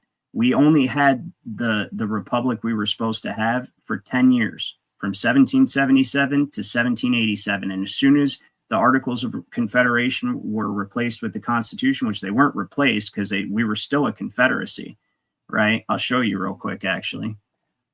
Right here, this is Michigan's 1846 revised statutes of Michigan, and this is shortly after we were accepted into statehood. And right here, it tells you, if you guys can see, I'll try to zoom in for you real quick, but this is very important because everybody thinks Confederacy is the South and Confederacy is in slavery. They equate those two things. No, in a Confederacy, the sovereignty resides within the states. A confederacy is a type of union. It's a league of sovereign states who agree to be in a mutual association with one another, very loose and limited association with one another for mutual economic prosperity and defense. Okay, so look at this. It says, the people of said state are solicitous to give to her sister states and to the world unequivocal proof of her desire to promote the tranquility and harmony of the confederacy. And this is about halfway through the 1800s. Every state is Confederate. Every state is Confederate. All of them. Because the Confederacy is the union that we actually have. That's the true union of the Republic. And it's a very loose union and limited union in which all sovereignty resides in the state. And that's because all sovereignty resides within the people. You see it here on my show. Michigan is a Confederate state. So is New York. So every other state, they're all Confederate. They have to be. Okay, let's pop back over to here to Blackstone's real quick so that we can hammer this point home. So, no, that's not the right Blackstone's. Where's the other Blackstone's? That one. Equity. All right, it says on the other hand, the liberty of considering all cases in an equitable light must not be indulged too far, lest thereby we destroy all law, because equity is not law, but trust can only be adjudicated in equity. So when you're a trustee, which is what the 14th Amendment citizenship is in itself, is a trust created by the federal corporation for you to adopt if you so choose. And they promise you privileges, benefits, or privileges and immunities, benefits, and protection in exchange for coming under their administration in this trust position, right? So it says that, considering all cases in an equitable light must not be indulged too far, lest thereby we destroy all law and leave every decision entirely leave the decision of every question entirely in the breast of a judge, which is why the bar wanted to create a worldwide trust indenture, why the Inns of Court, why the Holy Roman Empire wants to create a worldwide trust indenture, because then they can finally be God, which these satanic pieces of shit, that's all they've ever wanted. And they kept trying to do it. They built the Tower of Babel in Babylon, right? And then they tried the worldwide empire in Rome. Then they tried the worldwide empire in London, right? And now they're finally perfecting it through the international security scheme under the Federal Reserve. And they had to give us our sovereignty so that their corporations that they intended on making could usurp the sovereignty and keep it for themselves via the whole 14th Amendment trust indenture scheme. So, and then it says, and law without equity, though hard and disagreeable, because man doesn't make law. Law is just law. It's right and wrong. It's, did you injure somebody? Did you violate somebody's free will? Did you steal from them? Did you harm them? Did you, you know what I mean? Sleep with their wife? Did you, any of these things? And it all goes back to the Mosaic, to the Mosaic law, essentially. That's what common law ultimately stems from, is the law of nature. Nature's God is applied to society. And it's hard and disagreeable because it's cut and dry. You can't interpret the law. Like, you can't twist and lawyer the law. It's just, did you do this? Yes or no? Yes, guilty. That's it. You don't get some black road priest of Baal up there going, well, I find this equitable, and I think that this should be this way because I get to be God over property. That's why they reduced everybody to property. That's what equity is. Okay. Equity is reducing everybody in, well, not equity, but Roman civil law is reducing everyone to property and then administering them under equity. That's what it is, because then they can be God. I want you guys to understand this. We're going to hop over to Bouvier's Law Dictionary for a second. If we have the letter D somewhere, boom. Okay, well, this is damages. Well, let me show you something else, how satanic this is. Well, actually, I'll show you this real quick. The process. So just to recap, because we've got people here who weren't here earlier, and in case you didn't know this, Congress mortgaged your estate in 1933. All your property rights, all your property is held in trust, linked to the Social Security trust, right? Via the Social Security number. All the registrable property is held in trust and used as collateral for the public debt. And it tells you right here, the money will be worth 100 cents on the dollar. This is March 9th, 1933, page 83. House Congressional Record says the money will be worth 100 cents on the dollar because it is backed by the credit of the nation. It will represent a mortgage on all the homes and other property of all the people in the nation. Okay, they mortgaged your property rights. Everything that you quote unquote purchase with the Federal Reserve negotiable instruments automatically have liens on them. And they are to be placed in trust. Okay, they're to be placed in trust so it can be used as collateral and so that the corporate state can generate rents and profits from the property held in trust as collateral.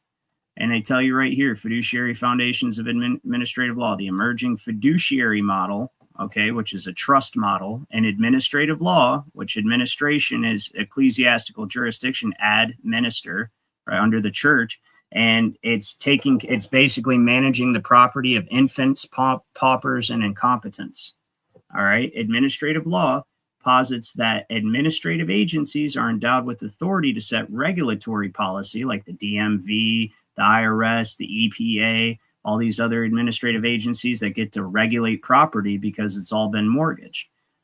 When Congress and the president, acting jointly as proxy settlers, proxy meaning acting on your behalf, settler is the other thing you need to know. Settler is the conveyance of an estate for the benefit of some person or persons. Conveyance means the getting rid of, the selling of, the mortgaging of, whatever. You're conveying it, transferring ownership. The conveyance of the estate for the benefit of some person or persons. Boom. They're telling you, that was a UCLA law review I just showed you. This written by a law student from UCLA, and he knows how the system's set up. They acted as proxy settlers, conveying your estate to the central banking cartel for the sovereign people. Okay, and then it says they entrust them with regulatory discretion over a public area of concern. So whether it be traffic, which traffic itself is commercial, right? Whether it be all the land that's been cordoned off under the farce of environmental protection, that's absolute bullshit. The real reason they cordoned all that land off and it's under, the control of the EPA is because it's held as collateral. It is borrowed against to create the security scheme. All the gold gone, confiscated by FDR, right? So now let's go over to discretion again, right? Well, here's estate too. Let's just cover this.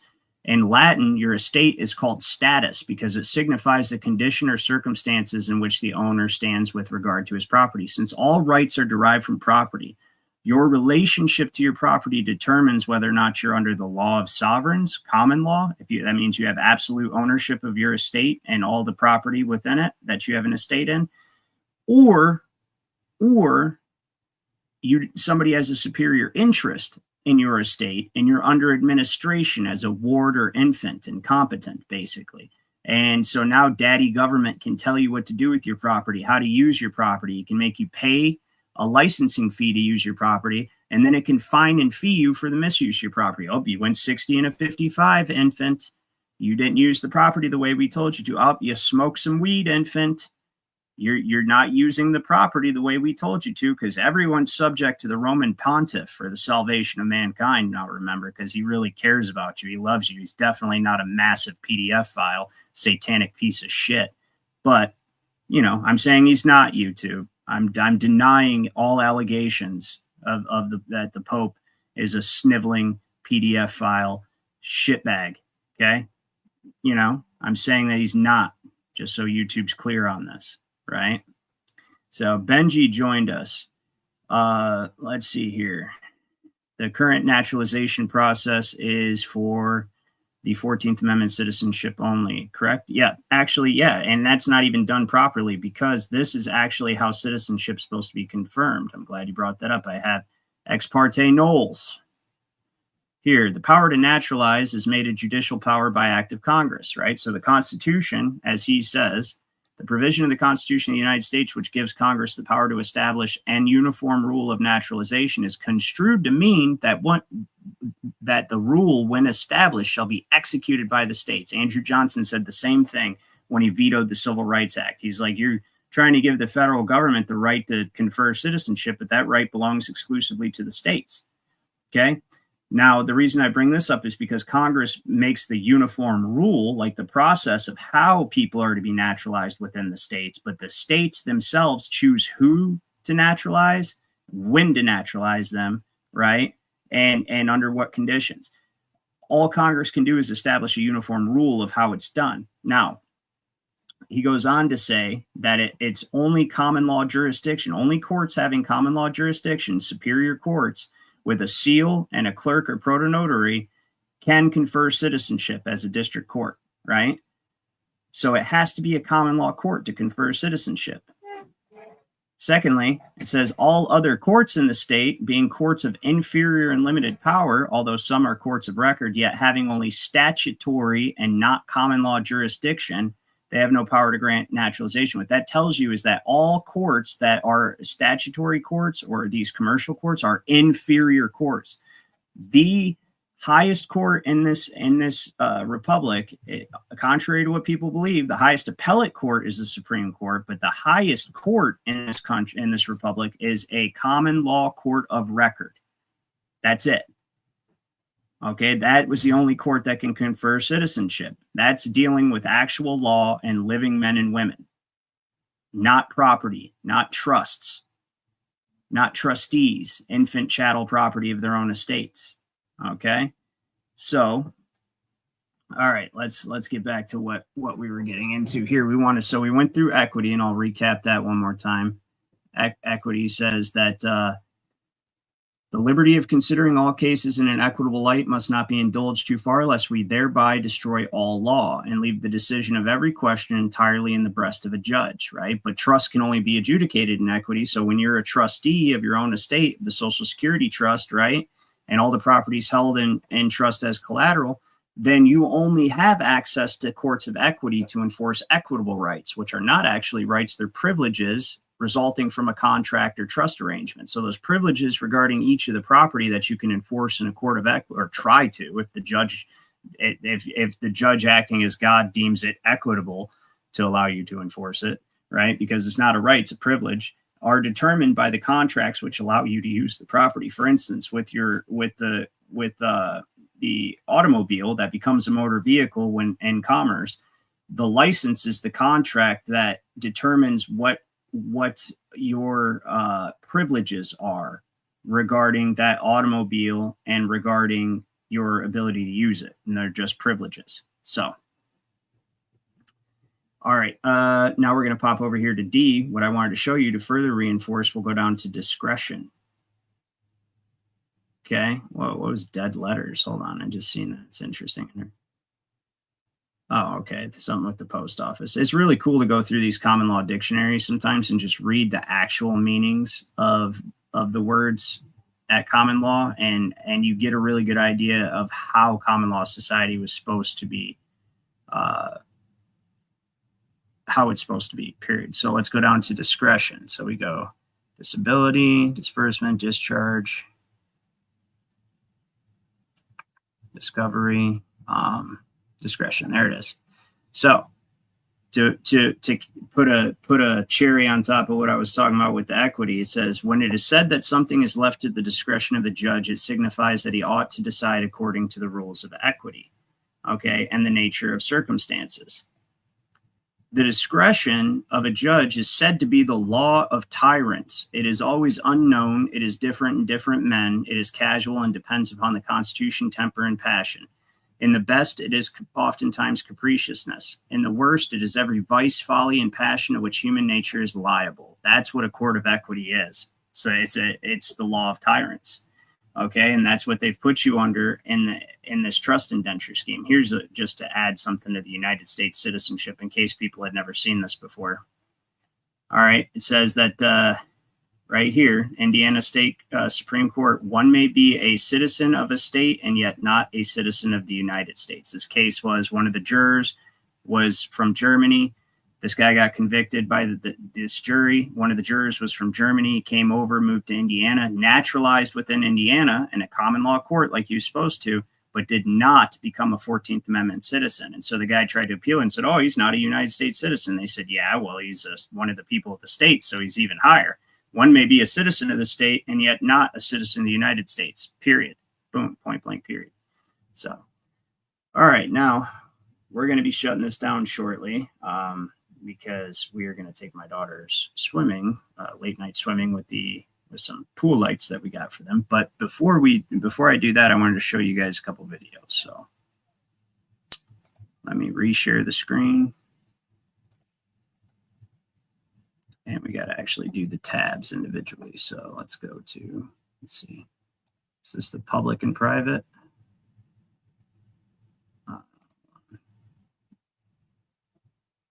No, right here. Whoops. Yeah, we're going to do this one.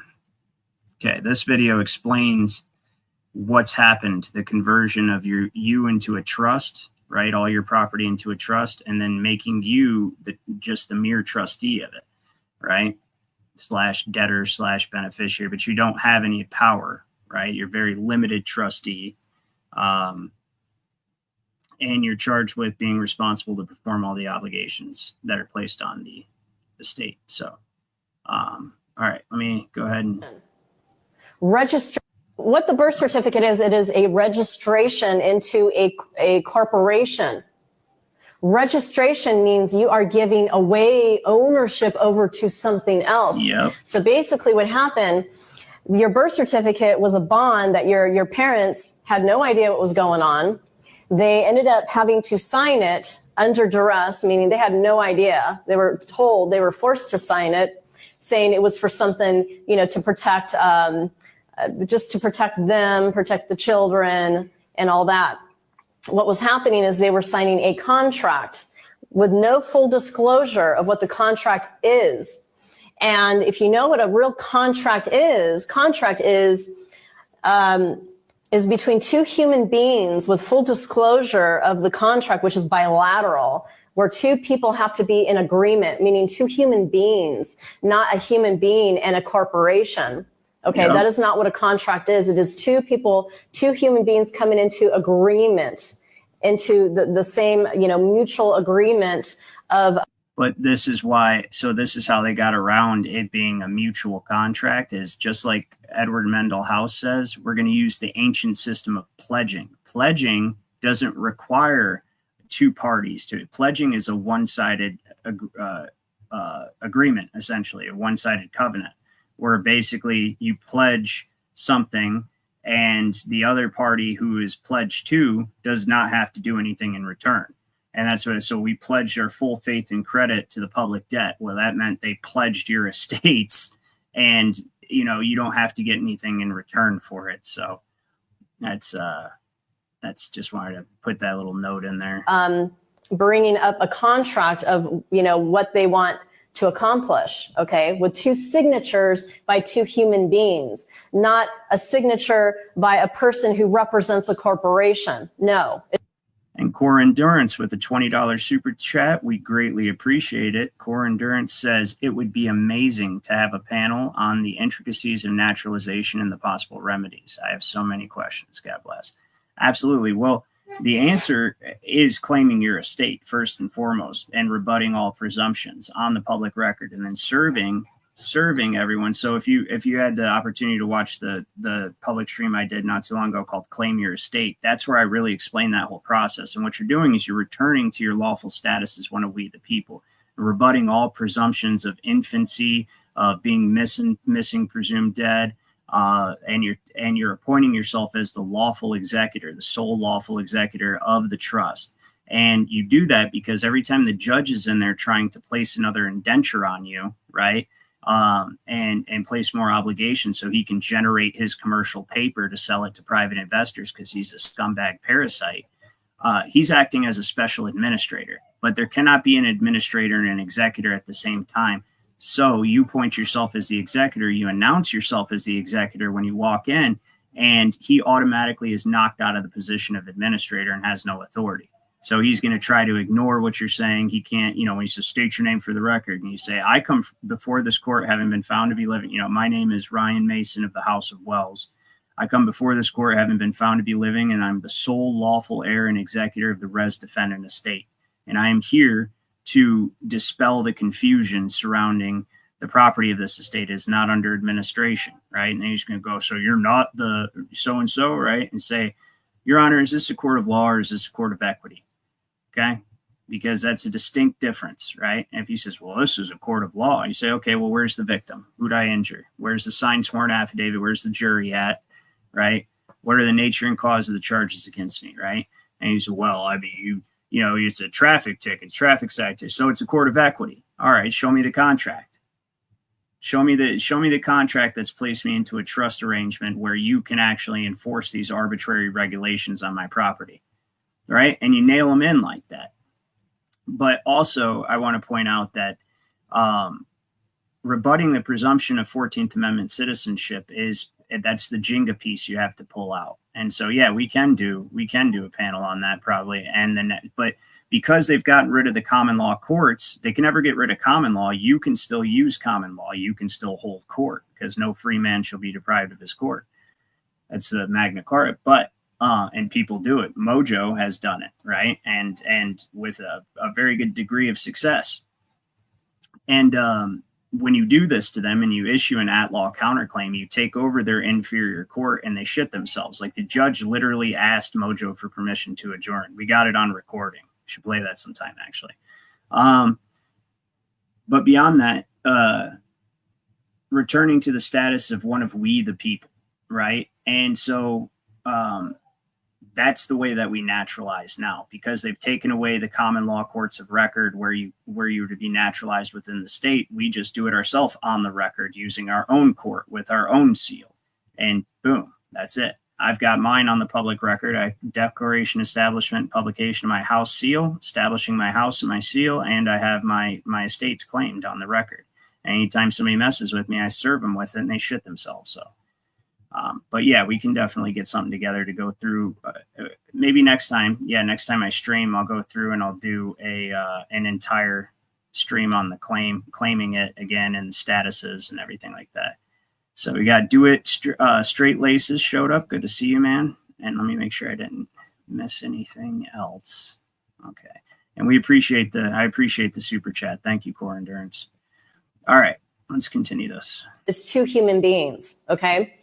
And what the birth certificate was a contract without any full disclosure of what was really going on. And what they did was they ended up signing us off, registering us children off to the state where the state would own us, okay? And they would create a name which was in all capital letters. Now, not all birth certificates have all capital letters. It doesn't mean anything, okay? But so Core Endurance says the claim of the estate is only for people born in the state. What about foreigners from other countries looking to naturalize in the state level? We actually are working on. We have a couple people within the Jurist Society that are in that position, and it's just like I said. The process behind it is pretty much since they took away your ability to naturalize within the state, then you just naturalize you pledge your oath and allegiance to the state, essentially. And so there's a certain aspect of this too, and it's something I've been looking into because it's unprecedented. So it's one of those things where just like how we reverse engineered what they did in the first place to claim the estate, we're looking into the aspect of having other members of the state acknowledge or on the record or basically accept you or naturalize you, because what is the state in the first place other than the people within it? The state is only sovereign because the people are sovereign. So yeah, that's the aspect we're looking at going to. But either way, you don't want to be a United States citizenship or a 14th Amendment citizen. So, put the claim on the record, establish that, I'm standing with the people of the state, so on and so forth, and then be judicious in who you serve it with, so take, for instance, you wouldn't want to serve it to the Secretary of State and for them to be like, oh, okay, well, so you don't want to be a United States citizen then, we're going to just kick you out. So you obviously wouldn't want to serve it on the Secretary of State, but you could still use it in the capacity or to give you standing to fight the road pirates in their municipal courts. And the performance contract aspect of it is actually what gives it the enforcement authority. So like I was talking about last time. So I'm going to actually speak with the jurists next time we meet and see if we can come up with a way to comprehensively explain the best route for our foreign jurists particularly, and see if they'll come up on panel with me, and then we can have that panel on naturalization like you were asking. So that's what I think I'll do my next show on. All right, so let's see here. It's really stupid that they've taken. It's part of them trying to lock everybody into the trust is taking away, and that's also why they wanted so much immigration, illegal immigration into the country, because all of those people will be instantly indentured and have no choice but to accept the 14th Amendment citizenship. So that's definitely one of the challenges that law that we're looking into right now is for the foreign-born jurist members. From what we've gathered, the bills that we receive in the mail has to do with the all capital name. Let's say that you get a bill and your name's always all in caps. You're like, well, why? Well, that's not how your name is really written. What they tried to do with our name is turn our name into a legal fiction, which is what a person means. If you look at the Black Law Dictionary. Well, Benji, are your parents, they're from the United States, and that's why you went to the embassy? Or how did that work?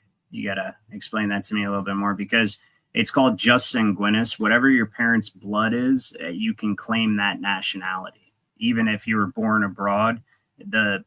Because you have your parents' blood, and that's actually in that book I was just reading, that elementary law. That's what they said, that just soli, you were born on the soil, or jus sanguinis is that your parents are nationals of that land, and so just by virtue of their blood, you are also a national of that land, even if you're born abroad. So.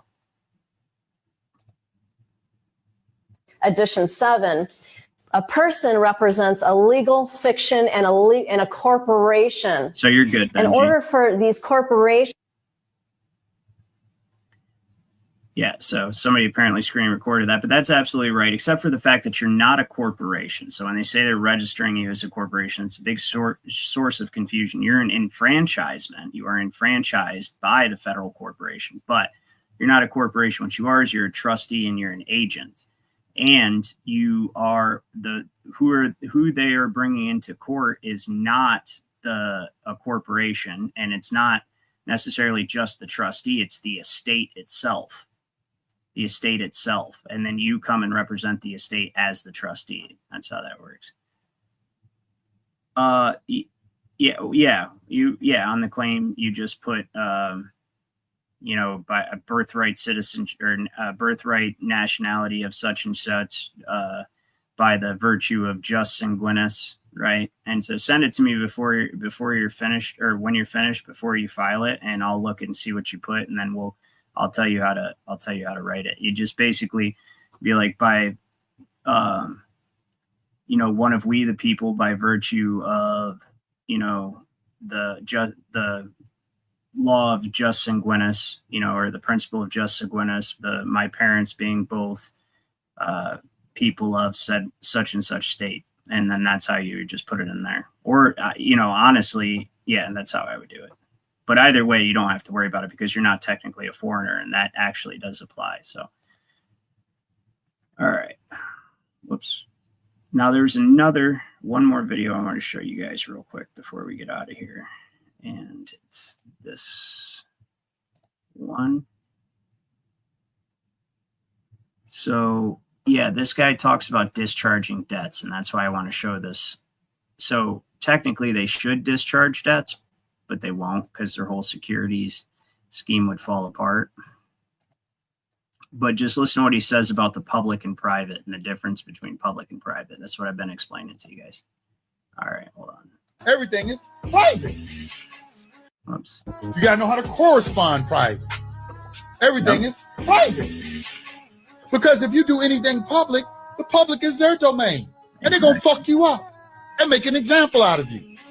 So, wouldn't it be reasonable before teaching people all of this shit right here to say, look, let me give you some basic fundamental shit first so you don't get fucked up.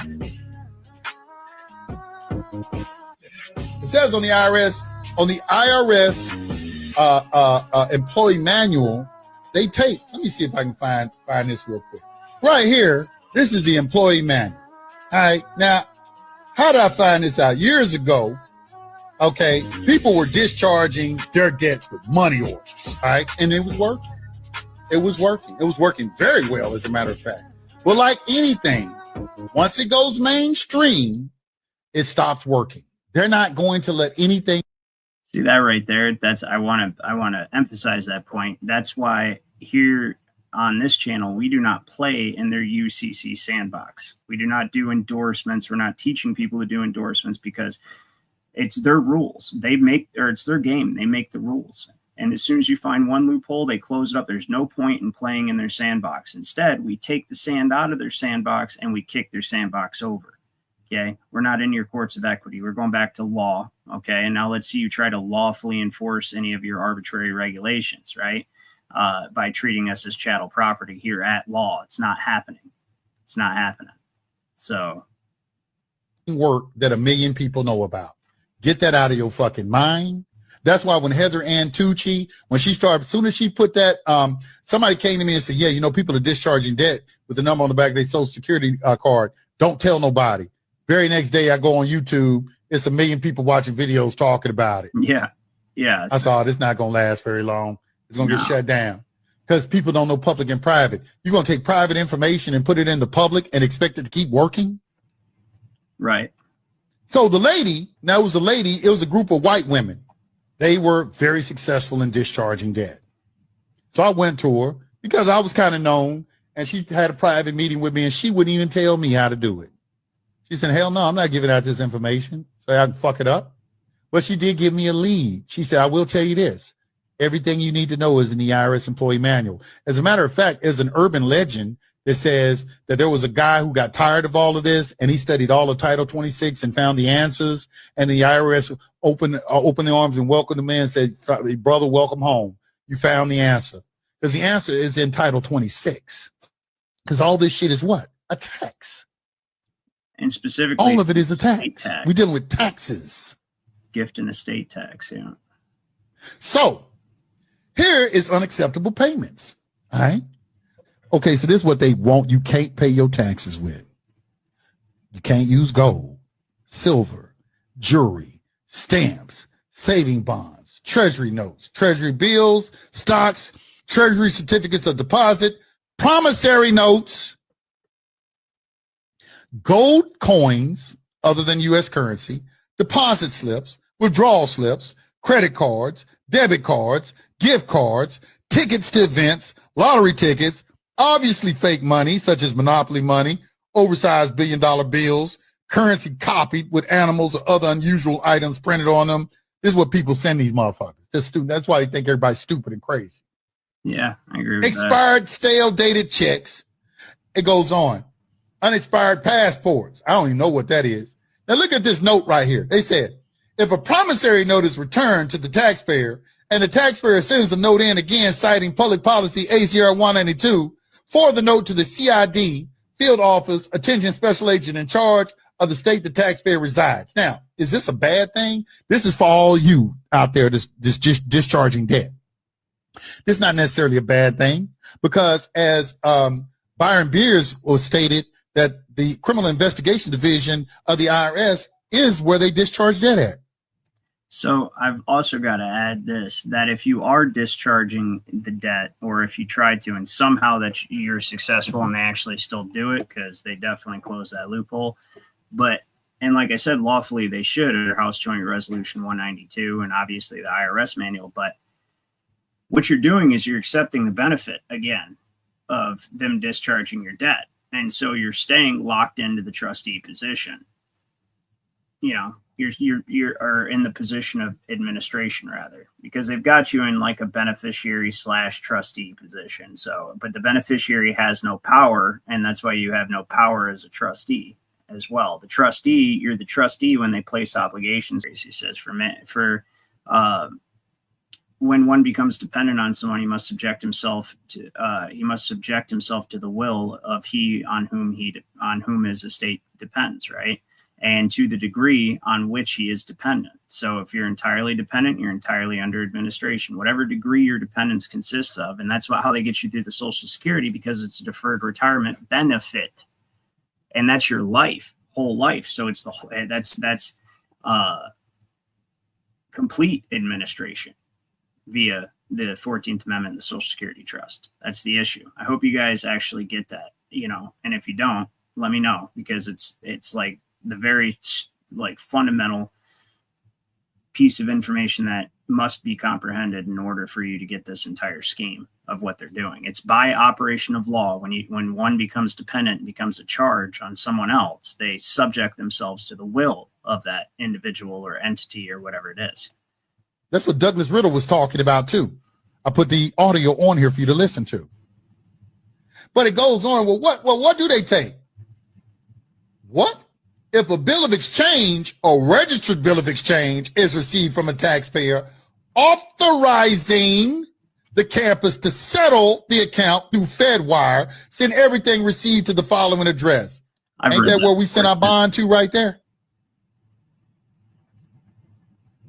But like I said, you're better off not playing in their sandbox. And the reason I played this clip was because the difference between public and private. That's the whole point of being able to have absolute ownership of your property at common law being the law of sovereigns when no one has a superior interest in your property.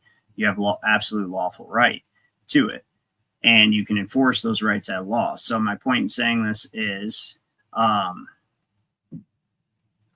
when you have absolute ownership of your land, you can stay on your land in the private. You can stay in your private property in private, right? And the public can never enforce any kind of public policy. Nobody can come on your land. It's your land. You're king of your land. You make the law of your land. Everybody that's on your land has to follow your law, and you can do whatever you deem necessary to enforce that law on your land, you know? And so, and if people don't like it, they stay off your land. You're in the private. That's your own domain, right? When you go into the public, now public policy affects you. Now, if your private property, whether it be a private express trust or a private conveyance or whatever the case may be, when it affects the public, then it becomes public interest, and the public can enforce public policy on you. You have to understand the difference between public and private. We want to live in the private. That's what the whole birth certificate registration immediately makes you public chattel by issuing you a legal entity identification, aka straw man. That is a public entity, always subject to public policy. Okay. When you're in the private as one of we the people, nobody needs to know who the hell your name is or what your name is or who you are. None of that. They're not entitled to any of that information unless you hurt somebody. Okay. That's why births were recorded in the family Bible all the way up until the 1860s. Births were recorded in your family Bible, and that was admissible at law as verifying, you know, you are who you say you are, and the witnesses vouch for you. Said, but it would never even be a question because you're private. You're a private individual, and so nobody's entitled to that information, unless you commit a crime. Okay, and there's no such thing as having an ID, which they're now trying to permanently cement with the AI governance and the digital currency, facial recognition, all that. They're trying to lock you into this identity they've created for you, this trust. They've written a script for you. They've created a role for you to play out. And it's an entire role, completely fleshed out. You're going to get a job at one of the, you're going to go to public school from the age of 5 to 18. And then you're going to get a job or you're going to go to college, right? And if you get a job at one of these corporate tax plantations, you're going to be a battery in the machine, powering the machine. Right. And all of this is written out for you, and you're going to pay into Social Security. And eventually when you retire, you can collect that benefit, maybe. Right. But the whole point is that trusteeship is literally a persona that they've created for you to adopt. And as their creature, they control it entirely. And now they're trying to make it permanent with artificial intelligence. So with that being said, I appreciate you all for watching and being interested in this information. Get it out there far and wide. People need to know what they're doing, and whether you share my channel or not, just get the information out there, because that's why I do this in the first place. Each one teach one, right? And let's see here. Pat said, I attempted to buy with that account, which led me down a New York Stock Exchange rabbit hole, where a state rep said the account sold the account to a Saudi prince, and only he can make purchases with the account in violation of the Social Security. Interesting. Yeah, I've heard that Saudi Arabia holds a lot of our accounts for sure. I've seen that before. That's kind of wild. So, but yeah, thank you guys. As always, I appreciate you. Tomorrow, I may not be doing a public stream, because we're going to take my daughters to an amusement park, which will be an action-packed day. But I'm sure they'll love it. And I don't know what time I'm going to be back, but I will be back Sunday night with another stream. And hopefully that stream, I'll be prepared to do the naturalization stream for